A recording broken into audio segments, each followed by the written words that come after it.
Well, hello, everybody, and welcome to a brand new edition of Over the Line. It's almost Christmas, and our present this year is David Lynham. Oh, God, sorry. It's almost worse than Cole. Yeah. David Lynham with scoliosis, by the way. Look, I'm going to shrink, and I'm going to stand up. It's going to hit me during spots, so you'll see me go from here slowly down to here to the Hunchback of Notre Dame. So are you known to have bad posture? No, it's just y'all's asses make me feel like it when I come in here. They're like, oh, Lord, he's out of frame. Oh, never mind. He was just stretching. He was sitting like a normal human being. Now, I think if we had a podcast set up where it was like couches and everybody was just kind of chilling, it probably wouldn't. Like with the X5, you guys had stationary chairs where you couldn't really move. We're a little more free. We got the office chairs, right. And so people can kind of, get out of frame. I predict one day we move to a couch. We've talked about it. Have you? We talked about it a while back. Actually, right after this one opened, we thought about doing a secondary, just kind of more relaxed. What y'all have decided on is that in order to move to a couch, you're going to have to bring a couch upstairs, and this studio is upstairs, so you got 86 real quick. Yeah, I did. We'll kick that can down the street for quite a while. Plus, we'll be doing a show, and John Bird will be laying on his back on the couch. Yeah, I don't know why I catch so much shit about having bad posture. Bird he'll be upside down in his chair with his legs slung over the side, showing me his ball bag. Oh, yeah. Yeah, he will. So what's new, man? How's I don't know. What's the tism rate in comedy these days? I mean, I'll tell you this. I've got a show happening December 26th right here in Birmingham with Roy Wood Jr. Oh, that did come through? I did get it going through. Wow. Funny Main. There's a lot of people on it. There's too many, quite honestly. Pinkbeard is the musical guest on it. I'm familiar with him. The show, just thanks to the internet and the way social media works, it's not sold out yet. I thought the second I put it on sale, I'd be like, well, I guess by lunch I'll go check it and they'll be sold out. Nope. We are still below 100 tickets on this show. Wow. It is driving me crazy. That's not good. We're only selling 171 tickets. Get on workplay.com and buy the tickets. Jesus Christ. I'm glad to hear that because I remember one of the last times you came in, you had that special or that show booked and then got the news that it was called off because they didn't like the venue or whatever. This has been switched twice to two different venues. That's a big show. It should be because Roy Wood Jr. never does Birmingham, and he could sell at the Alabama Theater if he wanted to. But, buddy, I just want it to be here and get done because I've stressed about it. And heaven forbid y'all don't have to buy meta ads on Instagram, do you? You've never dealt with the tangled mess of Facebook and Instagram. Mm-mm. It is a utter nightmare. I have spent thousands of dollars on ads for people to see shows, and they just don't perform. They take your money and they don't show it to anybody. You can tell by the view count and the engagement that nobody's seeing it. Yeah, we had talked about doing that before, as buying ads on social media, because we obviously don't need people to go buy tickets for anything. We just need them to consume our content. Right. But you're saying it's not worth it? I mean, it's not worth the money? You have to be an absolute scientist to figure it out because so many people I know that use it all the time complaining about it. I've never met one person that's like, it works great. It's very easy to use. I'll tell you this, right out of the gate, there's a problem. And is this a Zuckerberg thing? Is he on Meta? Or is Meta? It's Facebook, Meta. It's all the same, I think. There is no phone number. In every other country that he exists in, they make him have a phone number. There is not a phone number in the U.S. If you have a problem with anything, if somebody put a picture of me, or I just posted a picture of me with a bunch of mics in front of my face, and I knew when I posted it what's coming, I don't even have to tell y'all. Over the y'all are library laughing show. right now. Yeah. Well, after about 3 minutes, somebody posted that and sent it to me directly. They didn't put it online, a buddy of mine. And so I put it online because somebody goes, you realize what's going to happen with this picture? I was like, oh, it already has. And I posted the picture. Today I got a warning from Facebook. It's animated ones too, by the way. Oh. They have faces and they're like, so the cartoon wieners. Yeah, they're cartoon wieners. They look like something off of SpongeBob SquarePants. Wow. And I got a warning from, and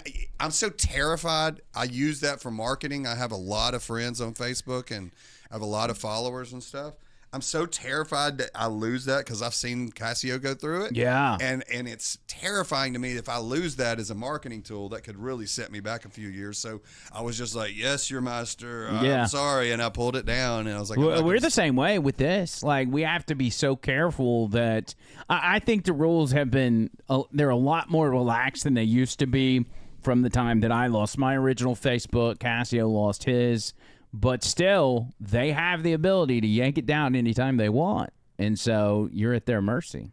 And that's what sucks. Yeah. And I'll tell you what, the wording was friendlier. It's like you can, as long as you click OK, you understand why we did it, we will remove this warning from your account. Oh, I've had where we've got a copyright strike on our YouTube channel, and they made me take a class in order to remove the strike.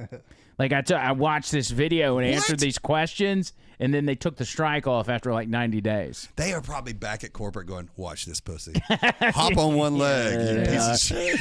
You know? We'll do it. We'll do it. I know. You can't lose it because, you know what? And moments like today when the meta ad's not working, I'm like, what is it all worth it for? Why am I kowtowing to these big corporate entities that aren't even helping what I need it to do? They have a way of figuring out when you post something that plugs something, they bury it unless you spend money with them.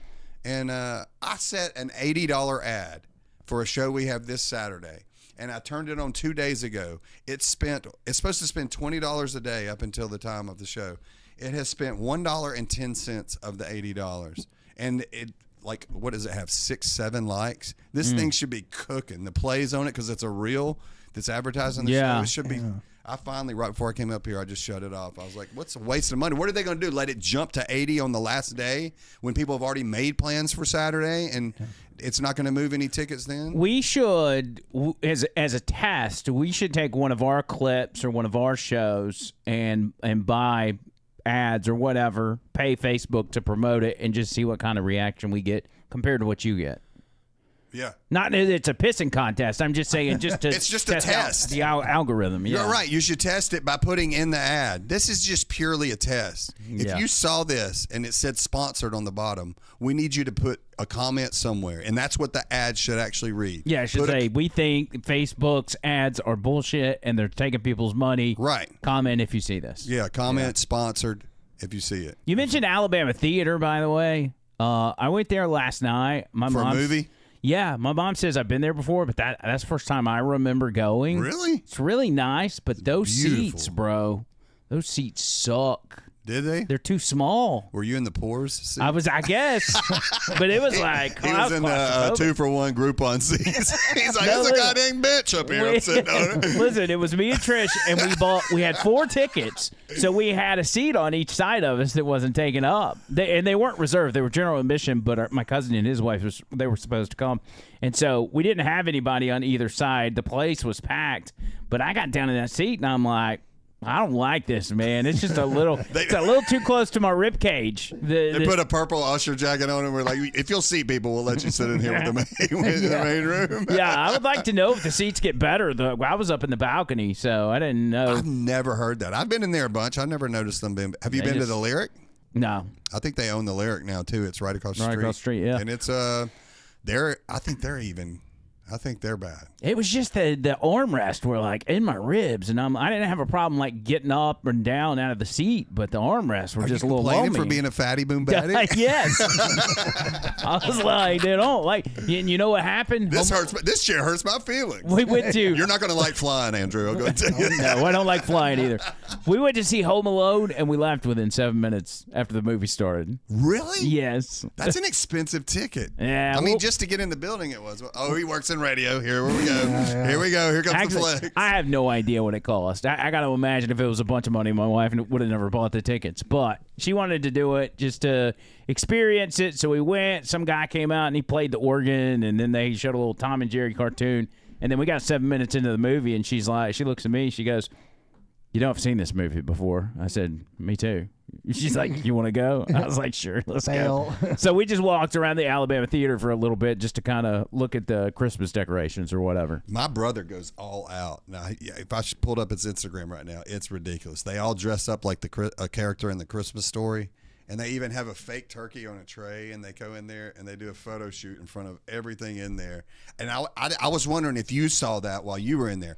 Is my brother the weirdo, or is everybody down there dressed in some kind of character for whatever movie? Yeah, I was told that people dress up for that, but I didn't see anybody dressed up for it unless I just didn't get some of the costumes.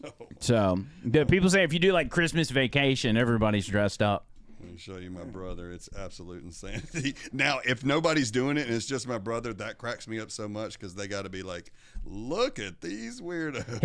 Is he one of these over the top Christmas people? I've never known him to be that way, but for some reason, this event they do it every year. They dress up. The whole family does it, and he's got a huge family. Now, of course, nothing's working in here because I've got full signal in this studio. Why in the world would it not work? Because I'm not connected to your Wi-Fi? Just go ahead and connect to it. You'll be fine. You'll be all right. But I don't know. Oh, yeah, here it is. Now. And hi, everybody in the chat, by the way. Thanks for coming aboard. Yes, thank you. Thank you, everybody, for being here. Good to see ya. By the way, OTL show, as you know, Cash App, Venmo. Send some money for David Lynham. He needs your money. I do have to go round up money from customers that owe me. Oh, really?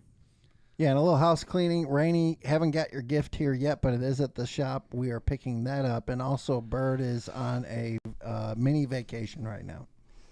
I sent you my brother's page. Dude, I got a package in from the beef jerky, wild hair jerky. Yeah. And they loaded it down. Did they? Did you get a bunch of stuff? Started a huge fight with my wife and me. I mean, dude, when you've been together 25 years, anything at any moment can set the house on fire. And I was just like, I went to set them up neatly on a shelf that I saw a little space for them to all just uniformly sit up there. And the second I put one up there, she goes, you're not putting that there. And I was like, where am I supposed to put it? And she goes, in that drawer. I open the drawer. The drawer is full. Yeah. And so I just lay them on there and kind of cram it. And boy, that set the biggest fight you've ever seen. She goes, you know what you're doing when you do that. That is such bullshit. That's the kind of things that gets on your nerves with your spouse and you've been with them forever. She opened the drawer, pulled out the two things, put them up there, and then put that down in the drawer. So like, I'm supposed to know that. How am I supposed to know that? So she thinks you're like kind of causing a scene and being dramatic because she you don't thinks want like, you're just playing stupid. Sure, Yeah. you can't be this stupid. But when it opened, I was like, this is the dumbest thing I've ever been told to do. But here you go. Man, we moved my office we got this we used to call it the band room. We keep the kids' instruments and stuff in there. Now it's called the band room. Now it's the band room. Your son's a drummer. So we moved my office into there, and I've got these like kind of dresser shelves thing, and I just put like chips and liquor on it, and she don't have a problem with it. So, which I'm a fan of. I thought she may have a problem with it. Oh yeah, my wife, when she walks through my podcast studio I built downstairs, it just the look of horror on her face. Your brother's Instagram is private, by the way. Yeah. Oh yeah. I got to get permission to see it. Oh yeah. Well, it's not worth it. Trust me. Okay, It's just him flexing about how much money he has. He's either in Europe or he's over here dressed as imbeciles from the Christmas Story. What does he do for a living? He's a financial advisor. Oh man. Should I show it? I mean, I don't know. Should I show it? You can show us a picture of him in the Alps or whatever he's doing. It's Switzerland. There you I go. guarantee you that's where he's Just for the mystery of it all. There you go. He's at Davos with all the important people in the world. Oh, where's my camera? Oh, Oh yeah. Here, I'll show it over here. Go ahead. That's this is. I mean, that's them in the main place of the. Yeah. Oh, that's cool. That's him in his, Yeah, but nobody's dressed up like that. I was hoping like you were going to tell me everybody is, and No, now I didn't see a lot of that. And I don't know. Again, maybe they were dressed up as Home Alone. I don't think there's any real Home Alone characters unless you dress up as the two burglar guys or something, right? Who's that bird lady? Oh yeah, whatever. the one that looks like Piers Morgan. oh Yeah, that one. Yeah. My mom, okay, let me tell you, this is funny because I want to send this picture to you. So now you determine. Now, just so you know, this picture I'm going to send you, obviously it's fake, but I don't know if everybody will know this. But my mom had an ugly sweater Christmas party to go to tonight. If you're texting it, just text it to me and I'll email it over. Okay. Now this picture, now it's fake. It's hilarious. We found it for my mom because they were having a contest. She does bingo, my mother. Bingo slut, my mom. Big time bingo slut. And she's at all the bingo around town. Well, they having an ugly sweater Christmas party tonight. And we found this one that you're about to send to her. And like there's a contest. I think you can win money by winning this ugly sweater contest, but this is a hilarious picture. When you send it to Tony, we got to pull it up. Come on, dude. No. It's not real, so it's all prosthetic. It's prosthetic. Now I can't wait to see it. I'm sending it. But we had to decorate it. I mean, she came over to my house last night, and my wife is decorating her boob. For this. Wait, don't ruin it. Don't ruin it. I don't want to ruin it because it's such a good one. Hold on. Wow. And whose idea was this? We found it online. She had some other sweater that was kind of, kind of funny, but nothing that My matched. wife's going to look at my photo album on my phone and be like, what the fuck? Just keep her away from my search over here. This computer screen. Well, here's what's funny about all this, because I don't even want to get into this till you show it on the screen. But when you... Excuse me, everybody. Sorry. I had lunch today. But she went to this thing thinking, she's going to be throwing her dick on the table, essentially, proverbially. But she gets there, and she just texted me and said that nobody at bingo has dressed up for this contest. She was the only one. She's the only one. Now, it doesn't sound funny to you till you see this picture and realize what my mom's sitting in front of a room full of grown adults. Have you seen it? I'm sending it. Oh, okay. I was already sending it. This is so stupid. But now she's in front of a room full of adults, and she's just, hopefully she wins, but. So she's wearing this right now. Yes, she's at the filling station over in. Oh, my God. Just don't go to Circle K out there and wherever. With the skin tone and everything, it looks like that's... there is a nipple on it and everything, and it comes. Your mother. This is your mother. I know, it comes on a clear bra. She thought it's one of those things where you're like, I'm gonna kill their ass tomorrow night. I'm gonna kill their ass. They ain't ready for what's coming their way, and then my mom shows up and nobody else is doing it. That is the funniest thing ever. I hope at some point before we get off the air, I'm gonna call her and be like, hey, how'd your plan go tonight? Because she didn't text me all this. She's texting my wife. Your poor mom. I feel like she gets put through the ringer sometimes. Can you imagine her showing up at the Stardome with that and falling out of the chair with that look going on? that Rudolph nose falls off. It's like a real feeling boob too. It feels weird to touch. Really? It. While my mom has it on her chest, I'm like, ugh. I have that feeling when I walk through. You remember as a kid, you'd walk through the lingerie shop, like Fredericks of Hollywood or whatever it's called. Yeah. And you would be like, you get this weird feeling and have to get out of there. Like you touch. I remember my brother, he'd like touch a bra and would giggle and run out. Oh yeah, they're gonna be like, quit touching our bras. Because you would think, like, at some point, there's going to be a tit in there. Yeah. So you felt like you had some connection to maybe a potential tit. Yeah, I don't know somewhere about in the you future. guys. Those aisles and stuff, I just don't even look. I just look at the floor. And In the lingerie shop? Yeah, man. Like, oh, God. I like to hold them up to me and be like, what do y'all think? It's 2025. Don't judge me. You just tell me what you think. Yay or nay? I got to say that I was thinking about you today. I spent 3 or 4 hours doing yard work, landscaping, if you will, because about a month ago I had a tremendous amount of leaves in my front yard, and I went and I raked them up in piles, thinking that I was going to bag them, and then my mother-in-law uses them for a garden or whatever, so she's coming to pick them up.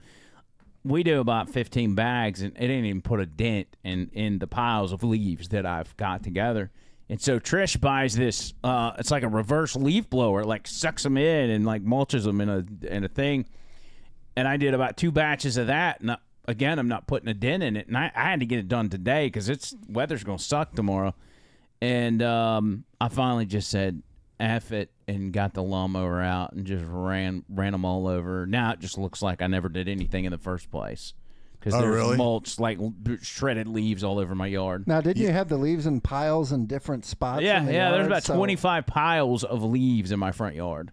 And I know my neighbors were like, what a jackass. Is he not going to get this clean? Because it was like a month ago.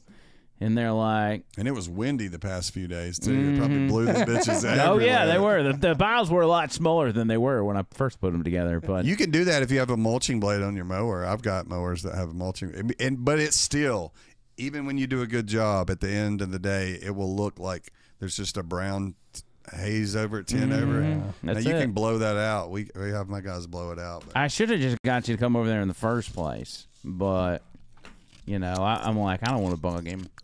That's all we're doing right now is... Plus, I know you got the whites working for you, which probably makes you more expensive. I've got one white. I mean, all whites. Not whites, American citizens. Everything's all white. Yeah. Yeah. I don't know, man. What's been going on with y'all? Anything new? I'm off work today, tomorrow, and Friday. And then next week, we only got to work 2 days. And then the week after that, we only got to work 3 days.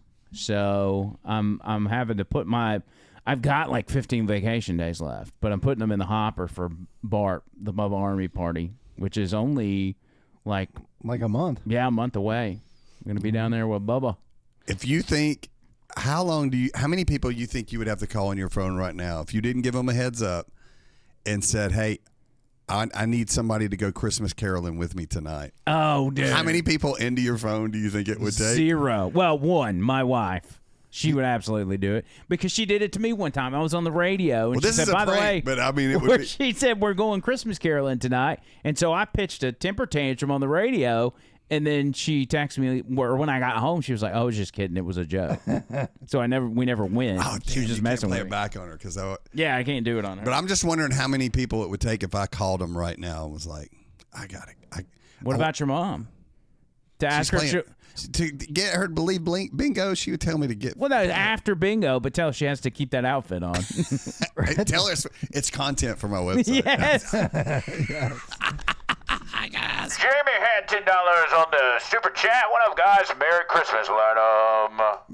Merry Jamie. Christmas. Yeah. Man, these C batteries in this bad boy are hanging on for dear life because I they keep last forgetting. a while. Yeah, well, they're dead. I took them out and I just put them in reverse. Like I swapped. Put them in the placement. freezer. That's a redneck white trash move. That's actually probably I got what we another need to do. month out of them. I put them in the freezer last night. I almost, as gay as it sounds, I almost brought sausage to this podcast because I had some in my. There's enough in here right now to fuck. 1 and 3. 1 and 3. I had. I've got these. They're stuffed with white cheddar, and I need to cook them. And I was like, man, I could bring them up here and we could just pop them in the microwave and have something to eat. But I was like, that'd be dirty if I did that with John Bird not here.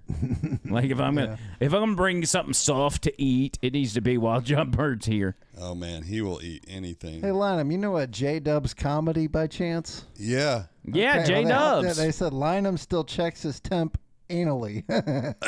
No. Hey, is he in our chat right Yeah. now? Yeah. Oh, that piece He's of on YouTube. garbage. Get off of it. He's supposed to be running trivia or karaoke right I think now. that was what I had last time he was in the chat. He was supposed to be running something for As long you. as he's not running the bingo parlor. Whoever's right paying now. for his attention ain't getting it. You know what I'm saying? Yeah, you've seen J Dubs before, Tony. He's always at the shows. I guess the couple that you went to, I think he was there. The name rings a bell. I'd have to see the He looks face. like a backyard wrestler. He looks like somebody that He does. He's got that Tito's headband going. I call him Cold Stone Cream Austin. That's my nickname for him. If it's who I'm thinking of, that guy's really funny. Yes, I remember. Yeah. All the guys you're with are pretty funny. I still like that one midget that one time. That guy was hilarious. Oh, What was his name? yeah, man, he's doing a whole run. I saw his name is LP. Yeah. I Lamar believe it. Pullum. Yeah. By the way, Tony, if you'll go fourth down, I think it's fourth tab down. Yeah. So AI, everybody's making just everything with AI, and I came across this where they had made AI babies doing stand-up. Have you seen that? Oh yeah, J-Dubs is doing that. He's got one on his page. These are actually pretty funny. Watch this right here. Abe? Who made Number this 5. My baby sure is a fucking witch, I swear to God. The other day she cast a spell called Peekaboo, and I'm telling you, that bitch disappeared right in front of my eyes. Number 4. I just turned 1 and I've already got drinking problems. I really gotta lay off the boobs, man. Night after night I keep getting tit-faced. Number 3. Who the of baby bottles. Like, bro, this is the only period in my life where I'll get to drink out of a tip. Why are you trying to take that away from me? Yeah. Number 2. My grandpa is a goddamn thief. I watched as he stole my nose right off my face. He even laughed about it and didn't give it back either. Give me back my fucking nose, old man. Number 1. My brother won't shut up about 6 and 7. He says they're the funniest numbers ever. I'm like, bro, you telling me they're funny in number 2? Because that one means poo. Ain't no way 6 and 7 are funnier than fucking poop, bro. I wrote one of these Did you? for somebody. Oh, those are funny. And it's in a room just like this. Oh my god. Yeah, that's the first time I've seen them. A guy named Tom Mabe, he was like, "Here's the baby," and he sent it to me, and I was like, "He's like, write me a joke," and I made some joke about it was I mean, it's hard not to go directly to breastfeeding because that's what I did mine. It's like I made some kind of joke like I can taste the Cavassier in my mom's boobs or something like that. I can't remember what I did, but it's on Tom Mabe's page. That's funny. Attaway says, tell David I ran into Debo, his old roadie, and my old bounty hunting buddy. So Debo used to bounty hunt with Attaway? Man, Well, Attaway's been around. Let me tell you right now. Dude, I tried to tell y'all while he was up here. I was like, I don't know if he's being forthright in all of his. Hey, wait! Imagine that live. You go from that episode of Geraldo to bounty hunting with a big black guy. Yeah, yeah. I mean, that's yeah. He's like, he's back on TV. Got a little different vibe going on now. He kept saying, but they were wearing cool boots. Yeah. That's why I wanted so badly for both of y'all to be in studio tonight, but he couldn't pull it off. He's coming Friday. I know he ain't busy working. What the hell could he possibly be doing? He's twitching tonight, being a he's police probably officer. streaming on Twitch, playing his video games. Yeah. Yeah. By the way, Peyton did UAB Honor Band this past weekend. And What is that? I don't even know. it's like they select kids from high schools and bring them in. They have like 4 different bands. They bring in one of the band directors was from like Michigan State, and other colleges, and they divide them up into 4 groups, and they have them perform like a whatever it is, like classical music or whatever. Yeah. Just like what do they call that? They call it concert band or whatever. And so he got invited to that, and he did several different things under the percussion umbrella. And did he have to go learn these songs? Because he doesn't strike me as a guy that likes that classical. No, he's not really. But most of those kids had 3 or 4 weeks to learn the music. He had 2 days to learn the music. So he had to jump on it quick. And, because I don't think they picked him originally because he just started playing drums in like March. Right. But he got selected as an alternate. So he got put in there last minute, and he killed it, man. Yeah, he's actually getting good, Yeah. If you get put in as an alternate, all you got to do is make sure the number 1 guy in the seat gets sick. Yeah. And however that happens, it happens. You know what I'm saying? Yeah. We didn't have anything to do with his son getting the shot, guys. Just that's what we're here to tell you. We're proud of him performing, and he came in and knocked it out of the park. He did a great job. Yeah, he's killing it, man. He's killing it. I need to get you 2 together and get you to show him some of your some of the drum tricks. That's what's really important in drumming. And I tell people all the time, look, you can learn all the paradiddles you want. I can't even spell paradiddle, to be honest with you. So, but you probably got drumming tips you could give him, though, right? yeah, like how to flat iron your hair, how to put on eyeliner, and how to avoid dudes talking to you after the show when you see a girl. It's like, of course, that's why I got into music. Cause dude, here's the deal. My gig tomorrow night, I've got to tell this story. I might as well just tell it on my podcast. Where's your gig tomorrow?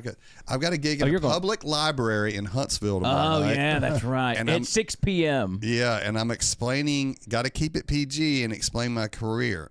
And I'm trying to think of how to explain to kids that might be there, hey, listen, I got into music not because I loved the drums. They were fun, but I got into music for chicks. Does that make sense to anybody? Anybody here with me? That's not what their parents going to be like, that's not why we want our child learning the flute. And I was like, if your child's learning the flute, don't worry. There will be no chicks. You know what I'm saying? Might be some dudes on that one. So you're going to talk about music? Your everything, and how I end up on a stage in front of them talking, doing comedy. And this is a very, like, Like, what kind of audience do you expect out of that? I have absolutely no clue. That's what's so much fun about this stage of comedy is I could be walking into an absolute dumpster fire of a situation, and I'll bring my camera, and it could actually go down as one of the worst bombs in history. But people will be sympathetic to my plight because I'm in a library where the deck's stacked against me. I never work clean. And so I also have to be clean. Have I done 15 minutes of clean in my life? Never. But, tomorrow night may be more of a TED Talk, but I know I'm going to tell a Steven Adler story and a Slash story, and I'm going to talk about the differences between being on stage doing music and all that kind of stuff. I'm just going to, I don't think there's much pressure to be just killing them with jokes. Yeah. I've got some bits about my employees being deported that are kind of funny. Do you even know like the demographics of these people in their 70s or 40s? It's called a family show. They could be 8 to 80, blind, crippled, and crazy. I don't know what I'm walking. What do you think the race breakdown's going to be? I don't know. It's Huntsville. Probably a healthy mix of everything. Yeah. You have a scientist and you have a guy that eats rocks right next to each other. You have an astronaut and a guy that has 3 meth charges laying on him. And he's there with his kids because it's free to get in, and the plates are only $5 plates of food. Ada will find a way to be there and be directing the thing. I don't know. Yeah. It could be a lot of fireworks tomorrow night because they've got $5 plates of food. It's donation based, meaning it's free to get in. And if you think it was fun, you can pull out your Venmo and send a comic money. And I'm not anticipating on getting any money, but if I bomb, chances are a lot of others are too. So it'd be fun. We can all have this to go together. But I'll record it, and if I bomb, y'all have my word. I'll put it. Actually, I'll let y'all put the set on y'all's YouTube channel. And absolutely eating it. Because we could go back and watch it next time I'm on and be like, woo! Y'all think you think it gets hot at Velma's when you're sucking. You try going up in a library in front of a family. And like, we had about 12 people at Velma's, and I was feeling the heat. Yeah, for every one of them staring at me, and I'm like, oh, dude, this ain't going good. Because I didn't even tell the story well, Oh, yeah. I came in. I stepped into a customer's house the other day to get paid, and they had you on the radio in there. Really? Yeah. That's funny. Did they pay? Yeah. Okay. Just making sure my people are paying. Yeah. You They never were know. paying. Yeah, it's interesting with it when it comes to the show. Like you don't know. Like I've got some advertisers. I won't say what they do, so don't call them out. But they'll say, we go to do a job. Somebody calls us, say, hey, I heard about you on Andrew's show, and they'll go, and it'll be like sometimes it could be anywhere. It'll be like deep off in the hood, some old black guy that's needing X, Y, and Z done. And they're like, oh, yeah, I love Andrew. Everybody right here loves Andrew. And I'm like, oh, that's crazy. Because you don't know. You don't know who's listening. Yeah, you're doing it to the ether as far as you know. Mm-hmm. If you could be yelling into a woods with nobody. And there's days where you feel like nobody's listening. Like if the text line is kind of slow or phone calls are slow, you're like, dude, I can't wait for this show to get over. Right. Because nobody's listening. And that's never true. There's always thousands of people listening. But it's human nature. If you don't get a reaction from people throughout the entire show, you assume that people have just dropped off. Right. And I'm going to get less nerve-wracking because you're by yourself in a little box and you don't see anybody and you're talking. Yeah. Well, in comedy, you learn over time that silence is great. Because, it's not great. It could be way worse. What's bad when you're on stage doing a bit and you can start hearing the room, you're losing the room. They start talking amongst each other. Oh my God, that's not good, man. It'll make your heart start pounding. You're like, I gotta get them. Oh, I gotta finish this sentence and also think of something to go. Hey, guys, let's cut that shit out. I hear y'all tuning out. I'm still here. They're dancing and like, come on, guys, look at me. There was one where it was one of the comedy break-in shows. I guess what was the contest one called? The X5 New Face Showcase. Yeah, and God, was it that one? I think it was the last one we went to where Trish and I were sitting down front, and one of those guys got up there and was not good, and people in in the crowd were just talking to each other, and I was like, I'm uncomfortable with this. I was like, I know this guy sucks, but y'all quit talking. Nothing makes things get uncomfortable than silence. When people start chatting amongst each other. Oh my god. You don't want that. Well, there was You that hear one those- guy that the audience was like, shut the F up or whatever. You know? Yeah, a shouting match with the guy in the Yeah. upper balcony. Yeah. Well, that's also you know what that is? It's free tickets. When every time you paper a room, BOGO, any of that stuff, if people aren't paying to get in there, they have no equity tied up in the show. Yeah. And so they'll drink out it. They got more money to spend on drinks because they didn't pay to get in. So they will start yapping, and they don't care about ruining everybody else's time in there because they're low rent pieces of shit. They're just going to do it. You can count on it. And the Stardome, a lot of times during the week, the room's papered. By the way, maybe I'm the first one to announce it, but Bruce sold the Stardome a few days ago. Really? Yeah, to a club called Helium, who's going to keep the name. But yeah, they sold the Stardome, and he's finally retiring. Everybody's kind of known that he's been looking to do it. But he's owned that since 40 years, probably. Dang. That's crazy. Well, it's good they're keeping the name. I don't know, maybe or maybe not. I don't know if they're wanting to change the. Where's Helium at? That sounds familiar. Is There's that 11 other ones? Oh, is there? Yeah, they're Buffalo. I've done 2 of them, St. Louis and Indy, but they're all over, East Coast, West Coast. Well, I mean, with the reputation, the name recognition, I would think you'd want to keep it, but who knows? I don't know what if they're going to call it Helium and then call the main room the Stardome and the B room the Broadway room still, or what they're going to do. But it's a done deal, and it starts January 1st, so it's like a couple of weeks away. So I wonder if they're going to do any maybe some remodeling stuff. Because they need to lower that ceiling really bad. Yeah, it's really high, and that would help out a lot. And also the backstage area, I feel like could use a little sprucing up. Maybe that's just me, but I've been through a lot of comedy clubs. It ain't bad. That ain't a bad dressing room. I'll go ahead and tell you right now. Yeah. Sometimes you're in a janitor closet with mops and shit. Yeah, hell yeah. And they just sit you a chair down, and you're like, oh, I guess I'll collect my thoughts in this here janitor closet. But some of them are badass. Oklahoma City's got one called Bricktown, and it's got a huge table. Boy, this table would be a nightmare in this studio because this son of a bitch bird would be robbing it every time. They've got nothing but candy under a glass. It opens up like you've been to Subway and seen the glass thing they open. They got one of those, and you open it, and it's just every kind of candy you could think of in there. You should get whatever you want. Yeah, just as much as you want, any kind you want. They got high noons in the fridge. What up? Man, I love a Bricktown or a. There's a place in Fort Wayne, Indiana. You can tell these clubs are owned by the same parent company because the logo, no matter what city they're in, it's kind of the same. We forgot to stock you some high noons, by the way. I was going to do that. I'm not drinking tonight anyway. I just Just it curious, is my drink. with the people that made the facilities better for the comedians, did you notice the comedians performing better because of the? Oh yeah. It's always bad to be in a high ceiling room because the laughs. Mm-hmm. But with the locker rooms and stuff, when you get dressing rooms, does that help everybody? Oh no, comics don't. I mean, of course they like a better green room, but it doesn't affect the performance. Well, maybe if it's totally terrible, it gives you something to talk about when you get on stage. But I highly doubt you want to do that. Yeah, you never want to shit on the club. This dressing room sucks, guys. Yeah, we're in a situation where we were doing a show at Levity, the Hack and Forth show at Levity. We have one this Saturday at another bar that bought the date, and then after that, Levity wants to have all of them once a month for however long we do it, and we weren't allowed. And I know better than to do this, but some comics are dumb. They'll get up and plug another bar, a show that they've got at another bar while they're in that club.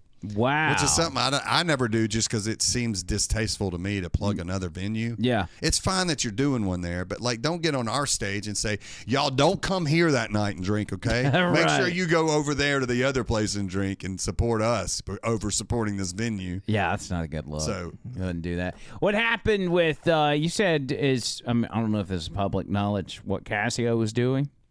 Is he, can we say that? What is he doing?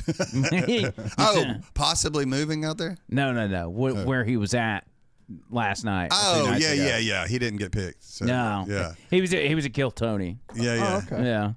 That's and here's crazy. how people say it's rigged. It's rigged. He hung out with Tony and Red Band a couple of days before. You'll hear comics say this sometimes that it's rigged, and the pot's not ever rigged. It's not rigged. And I went the fourth time I went, I got pulled out of it. It's crazy. And it takes some people a year and a half of every single week. That means but how do you justify the trip down there to just he was take booked a on chance? a show. Okay, so if you've got a show down there already, you say, well, while I'm down here, I'll go take a shot at Kill Tony. 90% of comics in Birmingham. That's why we started Hacking Forth. Is 90% of comics here would love to go to Austin. They can't A, afford to do it. B, they're not booked on a show. And so what we do, I only can do it because I'm almost 50 and I've worked my whole life and I have money. I can fly out there. Right. And a couple of the times I signed up, it was at the end of a run I was doing with Uncle Laser, so I was kind of routed through there. It wasn't a special trip. But, That's what I wondered. Like, were people taking special trips out there? Because that seems like a... Cassio was out there because of his show. He was booked featuring for Laser at the Sunset Strip Comedy Club. So Laser's probably helped Joe out on that as far as being able to get down there and have a reason to be down there and all that. Two or three of the signups I did were because, and I've only signed up 5 times. But, and you've been on once. 1 out of 5. That's not bad. Yeah, I mean that tells you it's luck because Cassio is way funnier than me. Let me tell you something. Cassio's talking about moving to Austin. I'll tell you right now, if he moves to Austin within 2 months, he will be the next big thing. You think so? He's never been funnier in his life. He's never been funnier than he is right now. He went and watched shows all week, and he was like, "Dude, I would murder him." Really? Like, I'm so much better than. Yep. And I know it. He's got to do it. He can do it now because radio. I mean, I know you're not interested in this, but say you were passionate about comedy, you could do your show from living in Austin. You could do it. He's got the equipment to do it. He's done the morning show on the road with us a couple of times. Yeah. Jimbo is cool with it, and it's so he wouldn't even have to quit his job. no, Just and that's great because he can.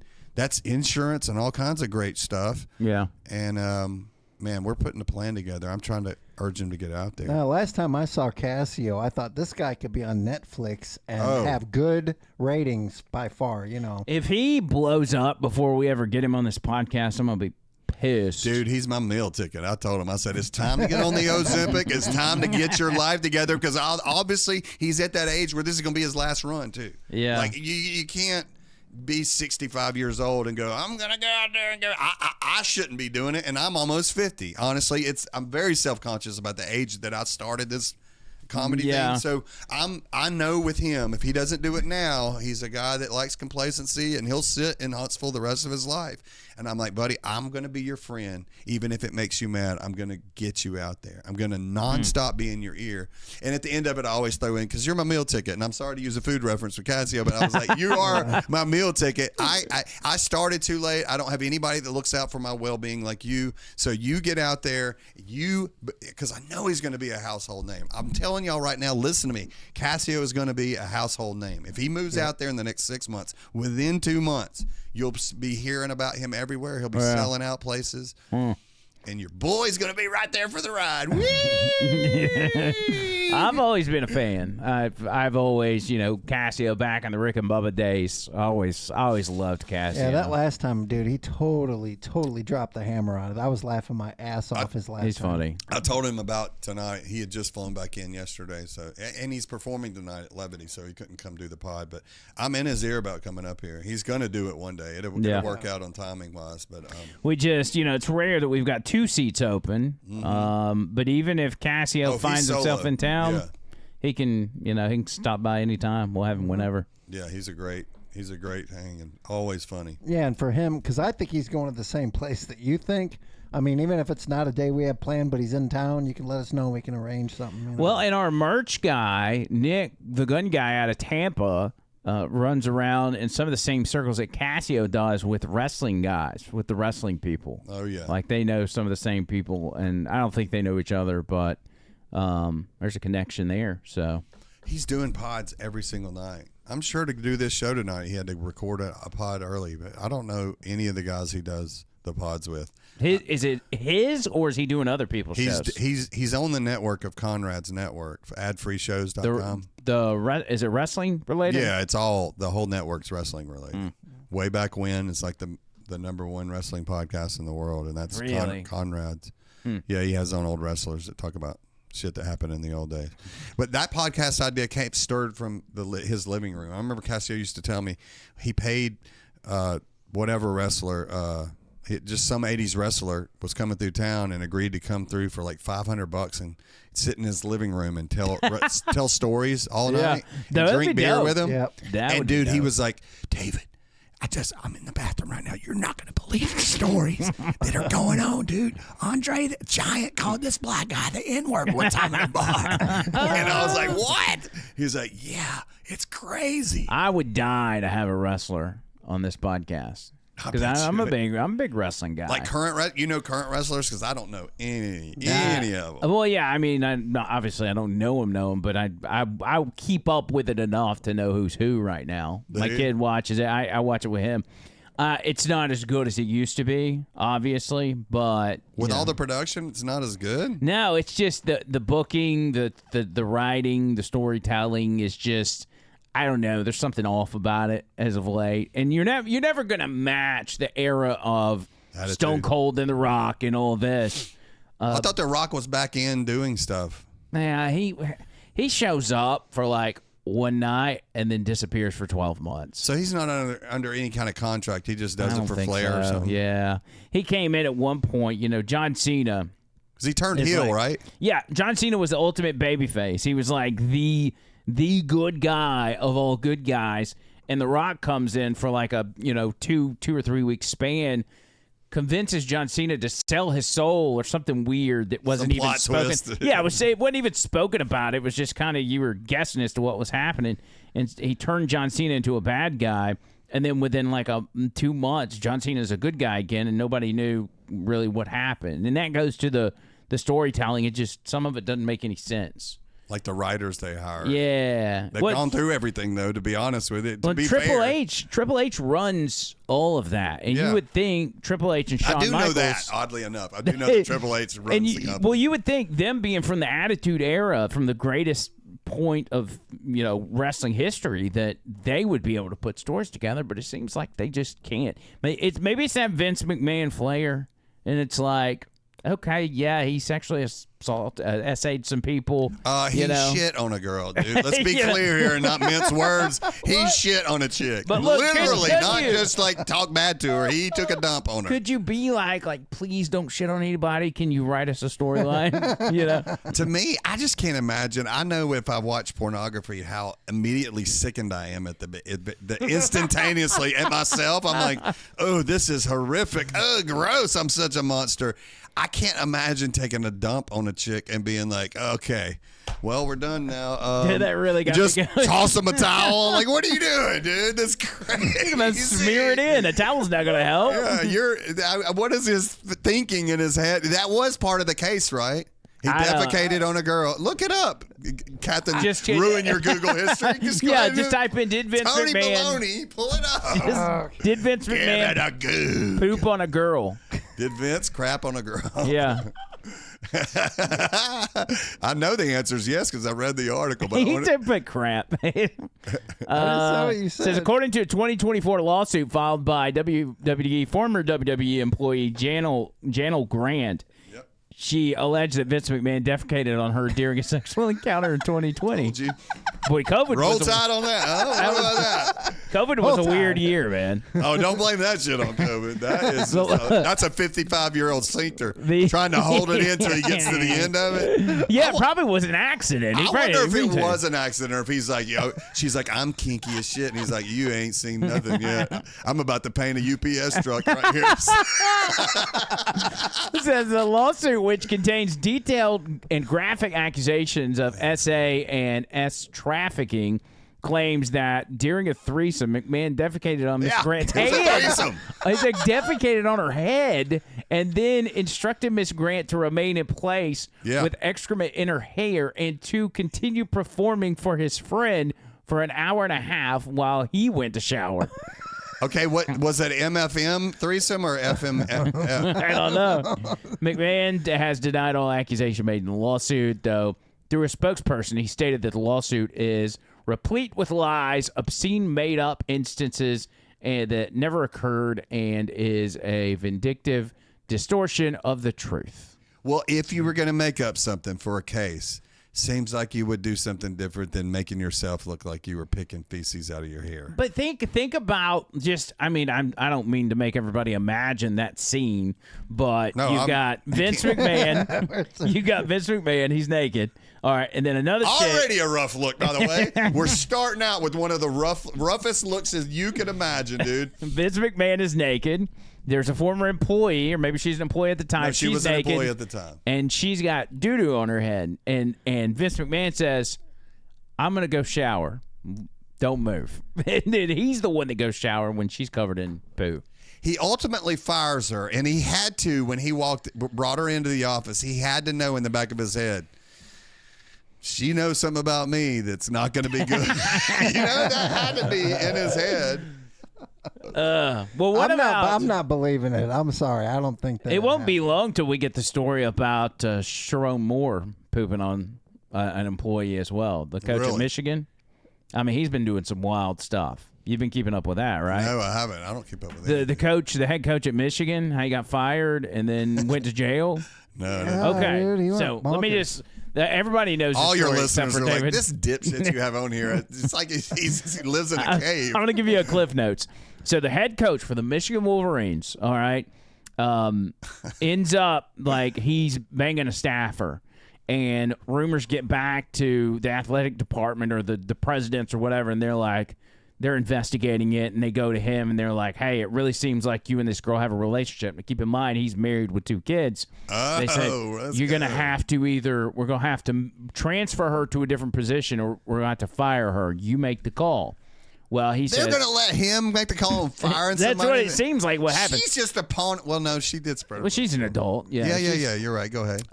So he says, well, let's just fire her. And I don't know if he's feeling the pressure and doesn't want his wife to find out, but from what was told, like, everybody knew about it. So he she wasn't gets too fired. good at hiding it, right? Yeah. So she gets fired, and the next day, I guess she marches up to the president's office and says, hey, I know you've been investigating this. Well, I've got all the evidence that you've been looking for. Lays it out on the table, text messages, encounters, all that kind of stuff. Let's go. So they then get put in a corner, and they have to fire the coach at this point. She keeps her job? No, I think they're both gone. Yeah. But then they fire the coach. Well, he goes home to his wife, and they get in a big fight. I'm assuming why it's would about they that. get in a fight? These wives are so unreasonable. They get in a fight. She's acting like a total bitch. Yeah. You know women be crazy, honey. He goes home, and they get in a big fight, and he says, I'm going to unalive myself. All right. So he leaves. He should. Goes to the affair girl's house, the staffer's house, and pulls out a knife, puts it up to her, and puts it up to himself. Says, "I'm going to unalive myself, but I'm going to unalive you first." And then something happens, and then he ends up leaving without harming anybody. Because he's a pussy. Because he's a pussy. His parents raised an absolute swat of a man. Go ahead. And so then he ends up leaving, but the cops have been called at this point. The cops find him at some church. They always turn to Sky Daddy when this shit goes on. No, he wasn't in church. He was just near a church. Oh, of course, yeah. He's not allowed in them.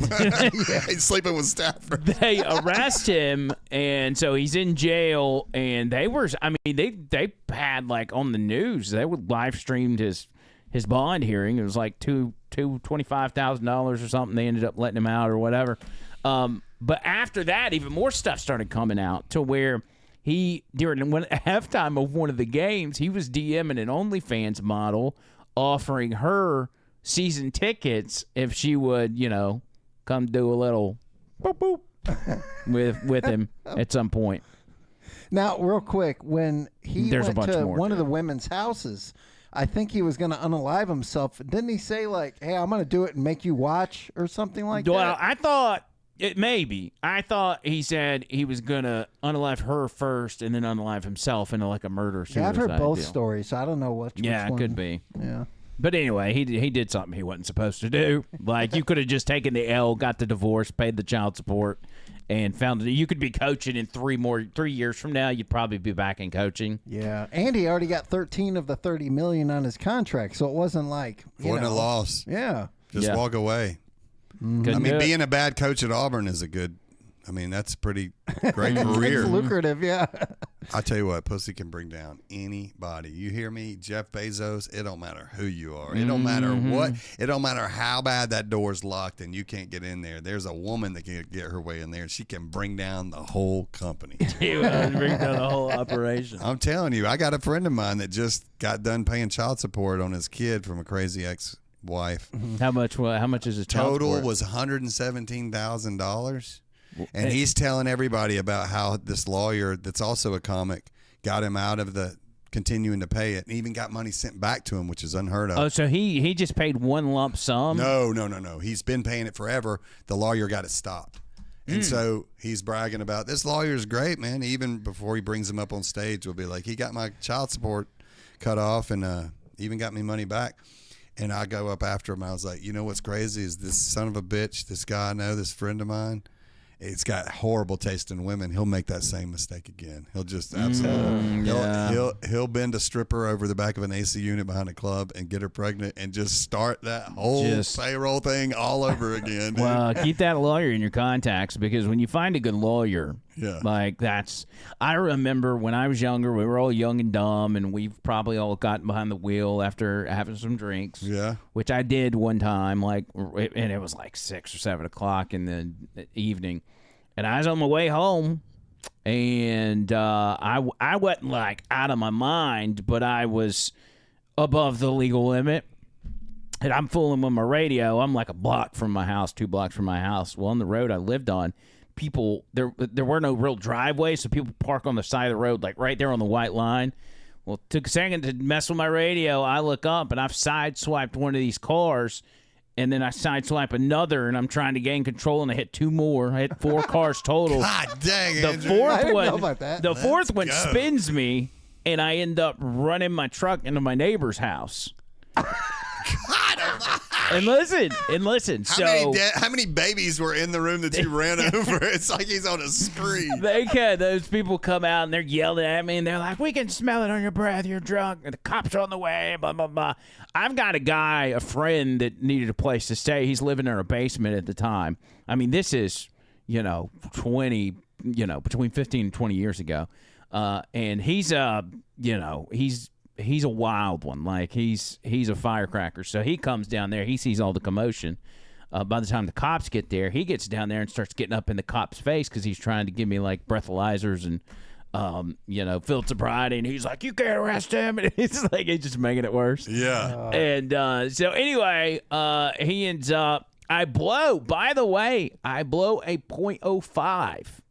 Because I went back, and I know this is going to sound stupid for everybody, but everybody's heard, like, you take a penny and put it in your mouth, that it can... I know. Do not crank that back up for this generation. That was some BS that we got told. You also could die of quicksand, kids. You could die of quicksand. It's a legitimate concern. But I did it, and there's no way I was a .05 at that point, but that's what it is. So... The cop didn't like it because .08 is the legal limit. Open heart surgery on somebody at .05 right now. He then, listen. Wouldn't you? He gives, .05 is like 1 beer. Yeah. But anyway, he gives me field sobriety and has me walk the line and all that kind of stuff. And he's like, "Nah, you're going to jail." Then he puts me in the car and then hangs out with the neighbors for like another hour and a half, showing them police videos of people unaliving themselves and all kinds of stuff that I'm watching. What city was this in? This was I guess a Jefferson County cop. This was in Pinson. And so anyway, I go, they come a few hours later, my ex-wife and that firecracker of a roommate picks me up, and I hit up one of my buddies, and he's like, "Oh, you need to contact this lawyer right here." He was over in Homewood. So I reach out to him, and he's like, "So tell me what happened." I'm young and naive at that point, so I'm giving him a BS story. I'm like, "Well, that's not what he's asking. He's he goes, "Cut the shit." tell me what happened. So I tell him, make this worse and make me look like an idiot. he's like, all right. So I tell him, he's like, all right, give me a few days, I'll hit you back. And so he goes and he takes his investigative team down there. It's about $5,000 for this guy, just for a DUI case. He goes down there and he's all looking around and and then court comes up. We get to court and I'm sitting there and I'm like, dude, I'm so screwed. I hit 4 cars in a house. I drove my truck into a house. And the judge calls my name.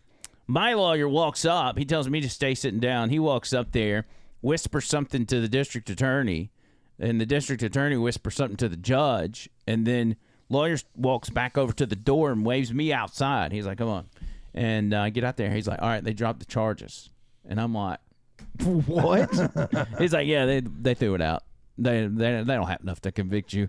Apparently what had happened was that there was a bunch of things, but two Did you run into particular, a child molester's house? And they were like, hey, they want to stay out of the public eye at all costs. So when they gave me the field sobriety test, I was walking the white line on the side of the road.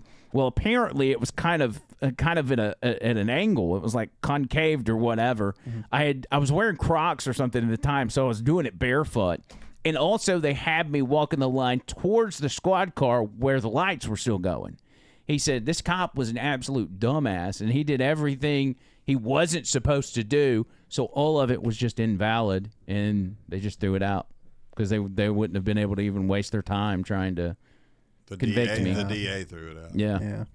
So. Yeah, I had a similar situation. I got charged with a DUI and got out of it.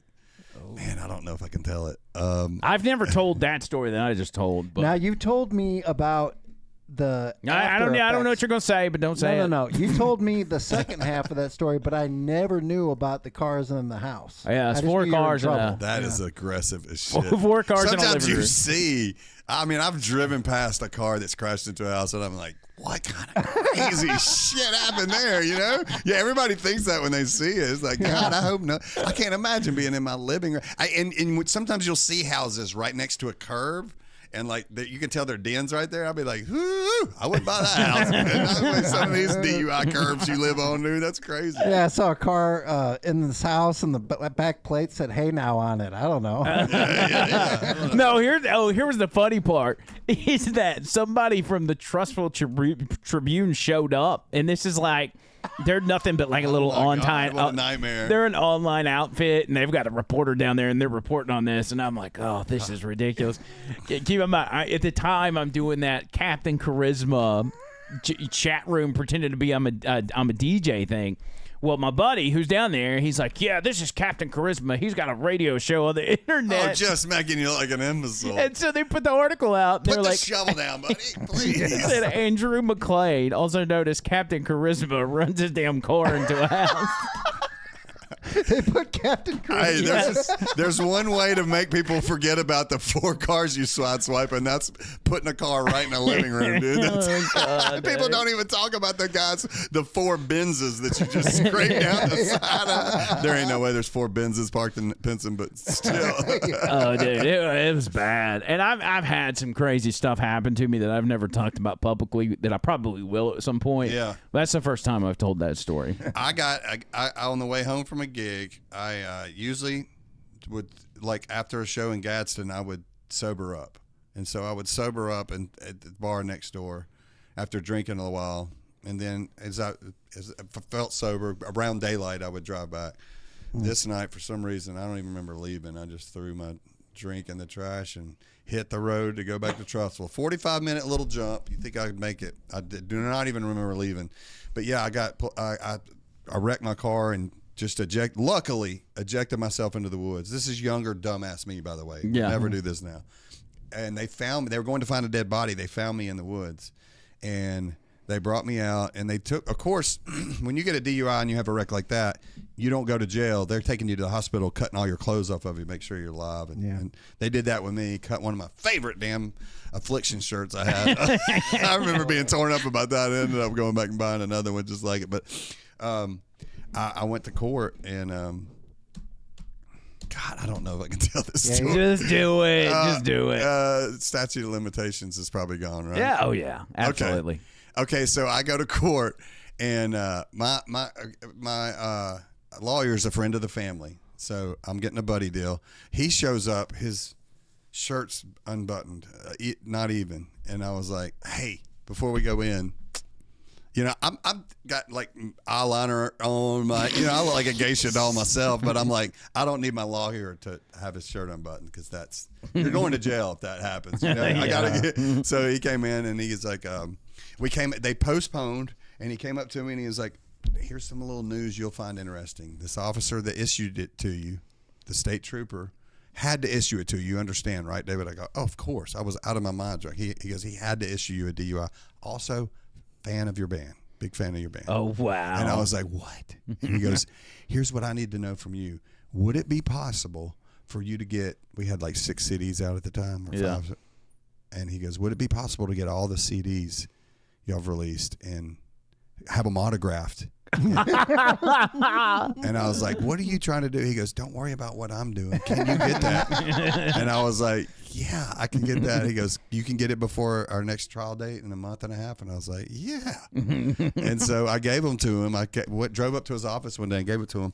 In court now, listen to me. In court, he shows up with them stapled in a folder. The autographed CDs. In court now, he hands it. I don't know. I mean, I watched the transaction. Everybody was kind of busy doing this and that. And he went up to the officer and gave him the signed CDs. Wow. Okay, so they postpone again.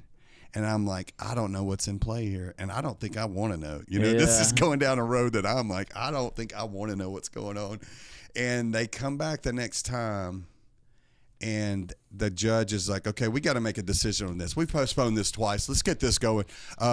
Where's his blood work? And they were like, we didn't bring it. And they go, we need a subpoena. We need his blood work. And so they subpoena my blood work. We postpone it another month. Come back the next month. We come back to court, and they are like, the lawyers, the DA's like, where is the blood work? They're like, we went to the hospital. It's gone. The blood work is gone. Oh. Wow. Magic. He knew a nurse. Oh, damn. And that's, by the way, in those situations, that is your only rock solid proof. Right. And it was, dude, I remember putting it all together as it's happening. I'm like, how would my blood work be gone? And I just kept sitting in the courtroom going, how did my blood work be gone? And I looked over at I just turned to my lawyer, and he goes, he just winks at me. He winks at me, and I was like, holy shit. My brain's like going crazy. I can't believe. I was like, if they can do this, they can definitely plant drugs on people. That's what that's where my brain was going. I was like, I had this version of cops that, like, they're just people at the end of the day. Yeah. But so cut to, we leave there, and they charged me with an improper lane usage, which it's like an entrance ramp is what I crashed in. I just fell asleep, and I drifted off the steel exit. Now you can drive by there. Every time I drive by it, I think about it. But I smacked into the entrance ramp hill. Yeah. It flipped my Forerunner in the air 2 or 3 times in the air, shot me out the side window into the woods, and it landed on all 4 wheels. No right on the you're still entrance ramp. alive. It's totaled, completely totaled, smashed, the roof smashed in, everything. It's totaled, but sitting like you pulled it up. And you just parked it. And you just parked it on the entrance ramp. And so they charged me with a $1,500 improper lane usage. And I was just like, it was when Lynham was making a lot of money. Yeah. And I was just like, here's the $1,500. And so all that happens, all that transpires. And I'm just walked away being like, you got to change your life. You're so lucky that this happened to you. This is this is a good old boy network type situation, but you're so lucky that this happened to you. Mm-hmm. And so cut to, I mean, it really did scare me. But cut to 10 years later, I'm cleaning out my basement, And I'm just going through boxes, and I find the ticket of the DUI. Dang. And I find I see it there, and I look down at the bottom, and I see the officer's name. And I think, oh, I've got a friend of mine that just retired from being a state trooper. I wonder if he knows this guy. Should have got him to sign the ticket for you. Surely they know each other. So I reached out to my buddy, and I was like, hey, man, do you know of as an officer so like I'm not going to say his name for sure. I'm not going to say his name. Right. That'd be a good idea. Yeah. And he was like, yeah, I know him. And I was like, he's like, before you start any shit, just so you know, this is a very, very good guy. Good friend of mine, great guy. Yeah. So if you're about to talk shit, I want to go ahead and let you know I'm going to defend him. He's a great guy. I go, oh, buddy. You have no idea. Let me tell you how good of a guy this guy is. And I went down the whole thing. I go, so I've got some money I would like to give him. And you don't even have to tell him what it's about. He'll know what it's about. Just say, hey, David wanted me to get you this as a thank you. I never did. You know, it's been. Yeah. And he was like, nah, I'm not doing that. I go, why? Because it's illegal? He goes, no. It's for sure illegal when you hand somebody money, for sure. No, I just know the guy. He would never take it. Yeah. He was a huge fan of your band. He did it because of that. By the way, David, he's not even a cop anymore. So it's not a thing that he wouldn't accept it anyway. And I was like, I mean, can I not just sit down with the guy? Can I not just pour my heart into his soul and be like, right. hey, man, I appreciate what you did. You saved my life. You saved my life. Yeah. Not only did you save my life, you turned my life around from being such a lunatic on the road. And I never have. I've never been able to sit face to face with the guy, but I'm going to track him down one day. I'm going to take him to Ruth Chris. I got to do something. I really want to hear this story end with you having him autograph the ticket as you autograph. I don't think I still have it. I think I threw it away. Yeah. That's interesting. I mean, Captain Charisma, that name never had that kind of pull when I got my DUI. It's one of the few times in life I go, maybe we are bigger than what I thought we were, because I've always thought we're just a local yokel band that people think have made it, but we never made it. Yeah. And so when that happened, I was like, damn, man, for somebody to step out and do something like that could cost them their livelihood. Over autographed CDs. It wasn't even just, no, that's not why he did it. That was just like something that he appreciated. Yeah. He just did it because I was who I was. Because he was a fan. He's never even talked to I me. always viewed y'all as a big deal. I mean, Well, y'all. I did after that. Trust me. In the months post that situation, I Yeah. was like, maybe you don't know who we are, buddy. I'm the drummer for Lionel.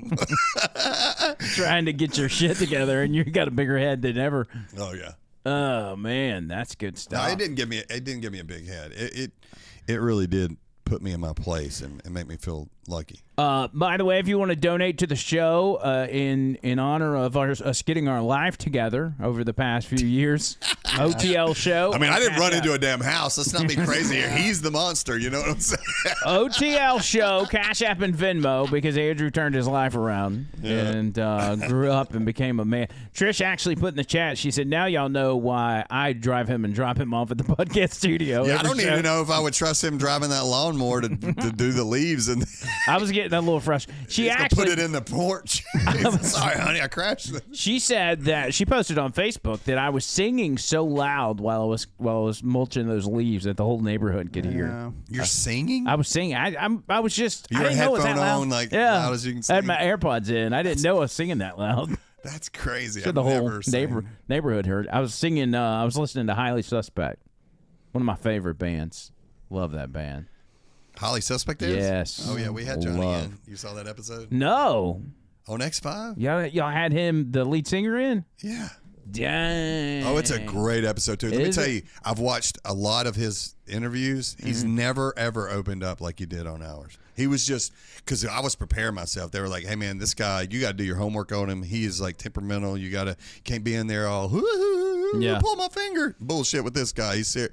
And I went and did my research, and I was like, "Oh, this is gonna be a tough interview. Not that it won't be interesting, but this will be tough." Right. And dude, he just came in so I studied him in other interviews, and when he came in the studio, it was just 180 degrees. And ever since then, he's never been that guy. I've never seen him like he was on our podcast ever in any other interview. Interesting. So you got to watch it. It really is a great interview if you're a fan of that band. Yeah, I still think Brett was the best interview, but I actually have one story I've never told you that I'll keep it short. Oh, let's hear it. I gotta get Where some do you think whiskey it's for going to this rank one. on piece of shit people between me and Yeah, him. 1 out of 3. No, I didn't do anything, but I was just there. Okay. Okay, so he's a 3. I'm 1, you're 2, he's 3. I've got other stories that I've told, but so I'm running a Papa John's, and one of my drivers comes back from a delivery one night and says, "Hey, all these guys are smoking out of the water pipe.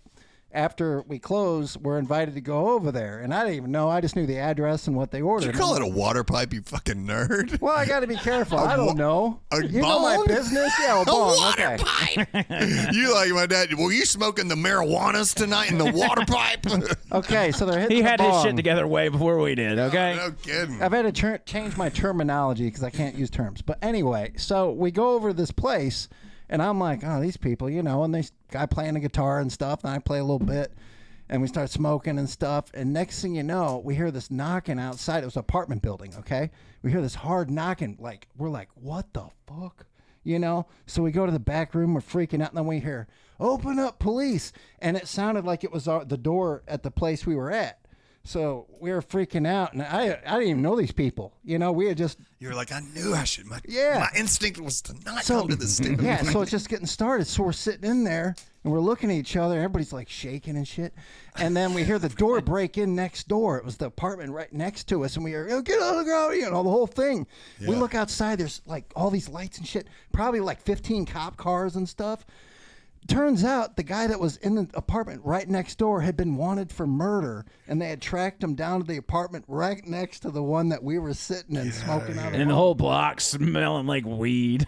Oh, yeah, there was all this commotion, and we had to stay in there the whole time because we were afraid to go outside. Is this in Florida? No, this is in Belleville, Illinois at the time. Mm-hmm. I just thought of that story. I've never told Andrew that, but yeah, that was a freaky night, man. I'd shit my pants. That'd be like Vince McMahon. I'd shit on whoever's in the room with me. My mom was getting real sick at the time, like getting ready to die, and I'm like, great, I'm going to jail over some weed. I just, Yeah. like that. I thought it was us getting busted. I think I called it Dan Bongino War with Venezuela and Piers Morgan, just because it's clickbait. I mean, it's what we do in order to, Bring in newbies. get the numbers in. So to talk about what's in the title, Dan Bongino, who's the deputy director of the FBI, he was a podcaster before that. He used to be Secret Service guy, so he's been in law enforcement. But I think he's ready to dip out. He's disenfranchised with some people like Pam Bondi and others. So that's kind of a big story. Trump is set to speak at 8 o'clock Central Time. And the rumors have been is that he's about to declare war with Venezuela, which is kind of a big deal because we haven't declared war in a long time. Yeah, it's, what is it, once every 20 years we're due. Yeah, but I think, by the way, everybody's gonna take this out of context. We're not gonna be putting boots on the ground in Venezuela. I think it's just a tactic to continue to put the pressure. Is it a cartel war or something? Yeah, it's the cartel. So Maduro, who's the president, stole their last election. He runs the cartels. It's all involved in the military and interwoven in the government. And they're the people that have been shipping all this fentanyl to America and people dying and yada, yada. So they told them to stop. Well, they didn't stop, so they started blowing their drug boats out of the water. And they're continuing to do it. Yeah. And so this is a pressure campaign to have Maduro step down. There's already been the likes of Iran who have said, hey, we'll give you cover. If you want to come here, we'll let you be a refugee or whatever, and we'll protect you. But that's all they're looking for. I mean, this would all be said and done if Maduro would just say, all right, I'm because they've got the opposition leader who is a lady that really actually won that last election. So if he were to leave, she would take his place, and then Venezuela can kind of start getting their ish together. And it wasn't even a close call. The guy got like 20-something% of the vote, and he still just took control because he had control at the time. It was just a blatant. They went and packed the Supreme Court with people that were going to rule in his favor and like changing the Constitution and all that. That thing they try to do in this country. Yeah, they try to do that here, but that's another. And the other one was Piers Morgan. Candace Owens was on Piers Morgan today, and I'm very interested in watching that. What's I like to get the temperature from you. Yeah. Not like what J-Dub said about your temperature, but like not to check your temperature rectally, but like the temperature of people that aren't watching and keeping up with the news. but what they've been hearing from just, chatter on social media or whatever. What do you know about, or what is your opinion of Candace Owens as of late? You know Candace Owens, obviously. No. You don't know Candace Owens. No, I don't. Black female, super smart and articulate, and she's been a conservative talker. She was good friends with Charlie Kirk. She has spent the past few weeks or past few months talking about how the whole Charlie Kirk thing was a setup and there's more to the story.